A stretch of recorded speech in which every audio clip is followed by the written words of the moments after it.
بسم الله والصلاة والسلام على رسول الله. ازيكم يا حبايب قلبي؟ عاملين ايه؟ يا رب تكونوا بخير وفي صحة وسعادة يا رب، اللهم امين. فيديو النهاردة هنعمل مع بعض الكيكة اليومية اللي بتخلي ريحة البيت تحفة. معايا 3 كوبايات من كوبايات شوب المية. هنخلهم الاول، اول حاجة هعملها. ومعايا 3 اكياس فانيليا، وكيس واحد كيك شيف، وعلبة زبادي من الصغيرة ام 5 جنيه. ومعايا دي مياه غازية بطعم البرتقال، انا كان نفسي اعملها بالبرتقال، بس ما كانش متوفر عندي برتقال فريش. وحطيت ذرة ملح كده على الدقيق. ما حبيتش احط البيكنج باودر على الدقيق، لان ممكن ما استخدمش كمية الدقيق كلها. معايا هنا بنفس الكوباية برضو كوباية سكر مليانة، وكوباية الا ربع زيت نباتي ملوش ريحة، وثلاث بيضات. ماشي. لو بتحبي سكرها وسط، يعني سكر بس مش كتير، الكوبايه تمام معاك. لو بتحبيها مسكره قوي ممكن تزودي من ربع كوبايه لنص كوبايه. هنا بقى جبت عندي في العجان، او ممكن تعمليها في المضرب، مفيش مشكله، مضرب كهربائي. 3 بيضات، نزلت بال3 بيضات ونزلت عليهم بالسكر، وبعد كده نزلت عليهم بال3 اظرف فانيليا. وكل ده مع بعضه هضربه في العجان كويس جدا. لو اول مره تشوفي قناتي، يا ريت تحطي لي لايك وتشتركي في القناه لو مش مشتركه فيها، وتفعلي زر الجرس عشان يوصلك كل ما هو جديد. انا كان عندي هنا المحسن الجل، بجيبه دايما للطرط وكده. فبما انه عندي حطيت بس نص معلقه صغيره خالص. يعني منه. لو ما عندكيش مش متوفر، خلاص هتفضلي تضربي بالمضرب او العجان كده لحد ما يعمل فوم كبير. وممكن تزودي بيضة، يعني بديل المعلقة الصغيرة او نص معلقة اللي انا حطيتها دي، تزودي بيضة كمان. تمام.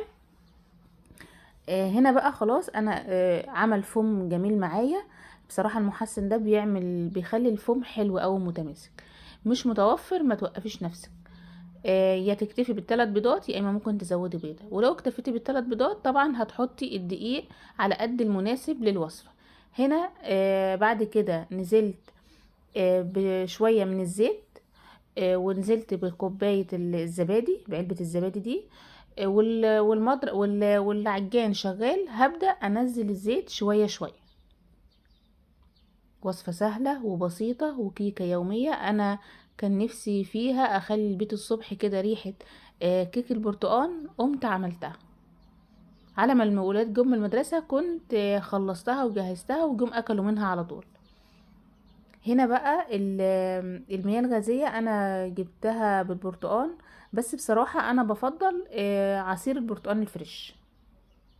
وتروحي بقى جايه بشرة القشر البرتقال كده الاول، وتعصري البرتقال على العصارة اليدوي. بصراحة الكيكة بتقلب ريحة البيت. هي دي برضو ريحتها حلوة، والولاد جم من المدرسة يقولوا ايه الريحة الحلوة دي يا ماما. بس البرتقال الفريش ليه وضع تاني خالص مختلف. بس المياه الغازية برضو بتديها هشاشة، وبتدي الكيك برضو فوليوم عالي كده. المهم فضيتها برضو واحدة واحدة كده، والعجان شغال مش وقف. عندي برضو هجيب معلقة صغيرة خالص خل. الخل بيشيل الزفارة، وبيفتح لون الكيك بس. يعني لونه بيبقى فاتح اكتر لما هتستخدمي مثلا، مش هتحطي برتقان خالص فيبان ان الكيكه فاتحه. فاحنا كده كده الكيكه عليها فانتا بالبرتقان، فهتطلع طبعا هيبقى لونها اورنج شويه. بديل المياه الغازيه ممكن تحطي بدل كوب المياه الغازيه تحطي كوب لبن دافي.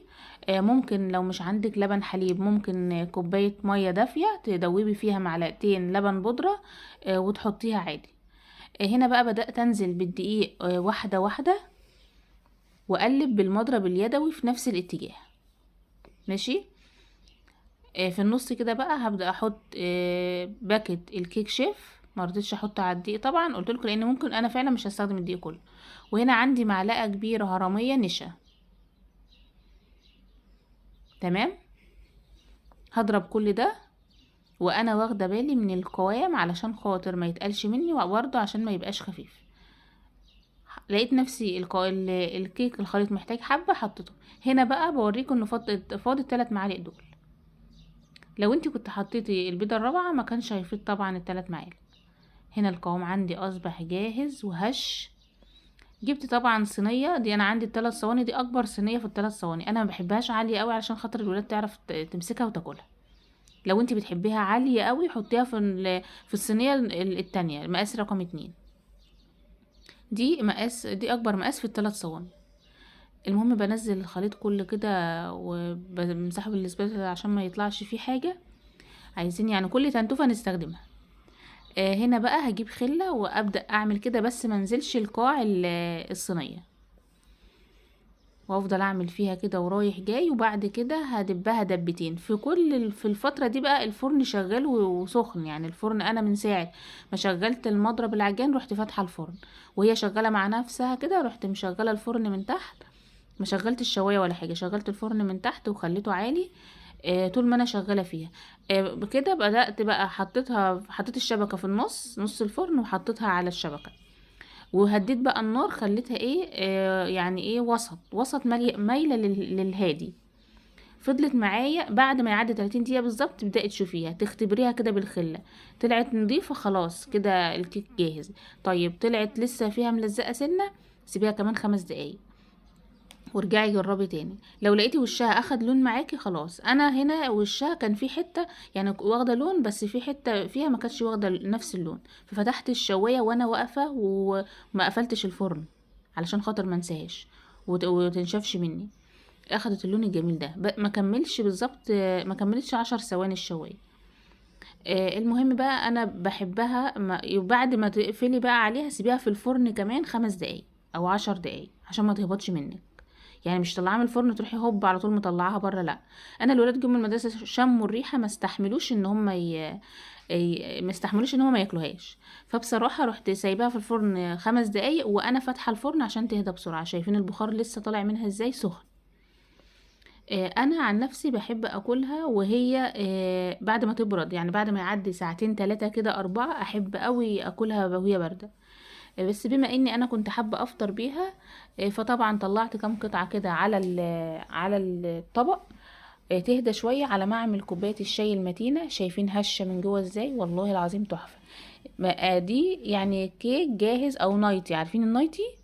دي كده زيها. طلعتها بقى على الطبق كده ليا قطعتين، انا طلعت 3 قطع بس انا اكلت قطعتين 2 بس. وعملت لي كوبايه شاي متينه، وانا كان في دماغي من بالليل اصحى الصبح افطر كيك بالبرتقال.